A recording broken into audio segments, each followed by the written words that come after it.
से चलेंगे जहां सीएम डॉक्टर मोहन यादव संबोधित कर रहे हैं। घटनाएं हो जाती थी, लेकिन हमने देखा यशस्वी प्रधानमंत्री के नेतृत्व में देश करवट बदलते हुए अब हमारे देश के अंदर कोविड के कठिन काल से भी निपटने की चुनौतियां हैं और उसमें सफलतापूर्वक देश शासन के साथ समाज को भी खड़ा करके उससे निपटने में बाहर लाने में समर्थ होता है।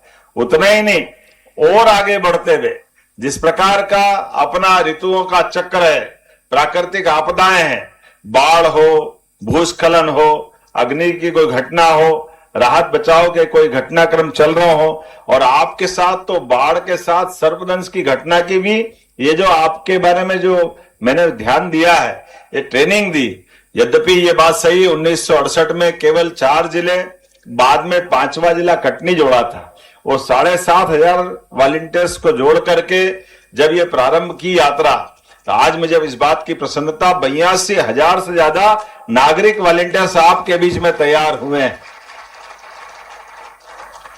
और ऐसे समय में जब हमारे सभी प्रकार की सुविधाओं की, खास करके रोड एक्सीडेंट की चुनौतियां भी, रोड जब अच्छे बन रहे हैं, बड़े पैमाने पे बन रहे हैं, तो ये जो आपके सभी प्रकार के बचाव के संसाधनों की जो ट्रेनिंग दी, समाज को इस बात की आवश्यकता है। मैं होमगार्ड को बधाई देना चाहता हूं, समय रहते आपने जागृत करने का प्रयास किया। सच में मैं आपको बधाई दे रहा हूं। दुनिया युद्ध के मुहाने पे खड़ी है, ऐसे में चुनौतियों से डरने से बात नहीं बनेगी।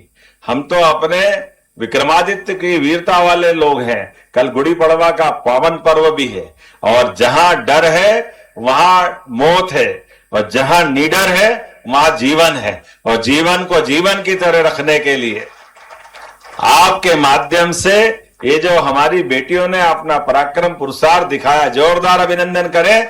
हमारे इस वर्तमान के समय में ये घटनाओं से निपटने का हौसला भी चाहिए, हिम्मत भी चाहिए। और हमारे यहाँ तो नर और नारी बराबर, हम तो भाई बहनों के बीच में इस भाव को लाते ही लाते हैं। आज के इस समय में सभी प्रकार से आपने बेहतर प्रबंधन किए। मैं उम्मीद करता हूं कि इस प्रबंधन को और नीचे तक कुछ योजनाबद्ध तरीके से भी चलाएं। जैसे हमारे हाईवे जहां है, आसपास के गांव और उनके नजदीक के थानों पे ये ट्रेनिंग दे, ताकि एक्सीडेंट की, रोड एक्सीडेंट की घटना में हम बेहतर से बेहतर प्रबंधन कैसे करें। यशस्वी प्रधानमंत्री के माध्यम से कुछ योजनाएं भी हमने लागू की, उसको नीचे तक उतारने की जरूरत है। जैसे राहगीर योजना के माध्यम से अगर कोई घायल चौराहे पर मिलता है, तो हमारे कोई भी सज्जन 1 घंटे के अंदर उसकी जान बचाता है, तो 25,000 रुपया तो पहुंचाने वालों को सरकार के माध्यम से देने की घोषणा दी। क्योंकि पैसे का सवाल नहीं है, समय पे उसकी जान बचाना ये भी आवश्यक है। उसी प्रकार से जो उसका एक्सीडेंट हो गया, 1.5 लाख रुपया उसका इलाज फ्री की व्यवस्था भी हर हॉस्पिटल में, चाहे वो प्राइवेट हो या किसी प्रकार का हो, 1.5 लाख की गारंटी सरकार के माध्यम से। और अब थोड़ा संशोधन और कर देना, हमने एयर एम्बुलेंस भी चलाई। ऐसे में एयर एम्बुलेंस का उपयोग भी होना चाहिए। हमारे लिए एयर एम्बुलेंस से गरीब आदमी की भी जान, अगर कोई कारण से किसी जगह पे वो खतरे में है, तो हम उसको और उन्नत हॉस्पिटल की सुविधा देने के लिए, पहुंचाने के लिए, जहां हवाई पट्टी है वहां प्लेन, और जहां हेलीपैड हो सकता है वहां से रेस्क्यू कराने की व्यवस्था भी सरकार के माध्यम से हुई है, हेलीकॉप्टर की, एयर एम्बुलेंस की सुविधा के माध्यम से। तो ये आने वाले समय में ये सुविधाएं, मुझे इस बात की प्रसन्नता भी है, पूरे देश में सबसे पहले एयर एम्बुलेंस की सुविधा देने वाला अगर कोई राज्य है तो हमारा मध्य प्रदेश वो राज्य है जहां हमने ये प्रबंधन किए। इतना ही नहीं, आपके सामने कुछ और सर्पदंश के अलावा भी, जब हमारे देश के साथ प्रदेश में भी प्राकृतिक रूप से जीवन का, हमारे जंगल के जानवरों के साथ निडरता का वातावरण बना है, जब टाइगर रिजर्व बन रहे हैं, अब चीता प्रदेश भी हो गया, लेपर्ड है, तो भेड़िए हैं, जंगली तमाम प्रकार के जानवर है। अब तो भोपाल की सड़कों पे भी रात में टाइगर घूमते, कई में दिन में मनुष्य घूमते हैं।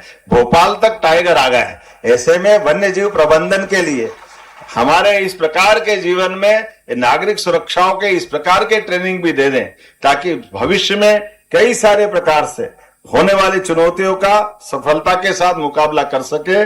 लेकिन सच में मेरी अपनी ओर से होमगार्ड डिपार्टमेंट को, ये नागरिक सुरक्षा और खासकर इसके जुड़े हुए सारे वरिष्ठ अधिकारियों को, ट्रेनर्स को, सबको मैं बधाई देता हूं और हृदय से अभिनंदन करता हूं। आज के इस दौर में ये बड़ा अद्भुत लेकिन सही समय पे सही लिया गया निर्णय कि आज के इस दौर में कई प्रकार की चुनौतियां हैं। ऐसे चुनौतियों में जैसे मुझे रात के में बताया गया है, कुछ और भी चीजें खड़ी हो गई कि अब ये इलेक्ट्रॉनिक दरवाजा सुरक्षा के लिए तो अच्छा है, लेकिन कहीं आग अगर लग गई तो सबसे ज्यादा खतरा वही होता है। कल आज बीती रात सुबह 4 बजे अंदर का डोर इलेक्ट्रॉनिक बंद हुआ और ये जो ईवी व्हीकल होते हैं आजकल, इनका चार्जर लगा करके उसको अपने घर के अंदर रखा। अब दुर्भाग्य से घटना ये घटती है कि उस चार्जर से आग लग गई और ऐसे में 7-8 लोग अंदर ही रह गए और दुर्भाग्य से उनकी निधन हो गया। अभी बड़ी नई प्रकार की चुनौती है। इलेक्ट्रॉनिक चार्जर भी जरूरी है, लेकिन इनसे जान की सुरक्षा भी कैसे करें और घर के अंदर भी इन सारे प्रबंधन से आपदा के समय निकल के आने का। एक तरफ ये इलेक्ट्रॉनिक डोर हमको सुरक्षा तो देते हैं, लेकिन ऐसे चुनौती के समय में वो हमारी जान की आफत बन जाते हैं। ऐसे नए नए प्रकार की बहुत सारी चुनौती बनती जा रही, लेकिन मुझे पूरा भरोसा है हमारे विभाग के लोग और हम सब मिलकर के सारी चुनौतियों से पार पाएंगे। और इसी प्रकार से नागरिक सुरक्षा समागम के इस 3 दिन के आयोजन के लिए मैं शुभकामना देता हूं और उम्मीद करता हूं लगातार ये क्रम जारी रहे। सभी बच्चों ने बहुत अच्छा प्रदर्शन किया। मैं आप सबको बधाई देना चाहता हूं। कितना अच्छा लगता है, तेल और घी के कनस्तर से नाव बना ली, ये है काम तरीका। डब्बे तो जोड़े और क्या करा, डब्बे से नाव बन जाए, ये रस्सियों से पुल बन जाए, आपदा में से अवसर निकाल करके मूल सेवा सुविधा की रास्ता बना लें, यही तो तरीका होना चाहिए। वाकई अद्भुत है। मेरी अपनी ओर से बधाई। बहुत बहुत धन्यवाद। बहुत बहुत धन्यवाद माननीय मुख्यमंत्री जी। आपका पावन संदेश हमें ये बताता है कि जमीन से जुड़ा हुआ व्यक्ति जब सत्ता के शिखर पर पहुंचता है तो उनका व्यक्तित्व कितना सहज, सरल और स्तुति के योग्य हो जाता है।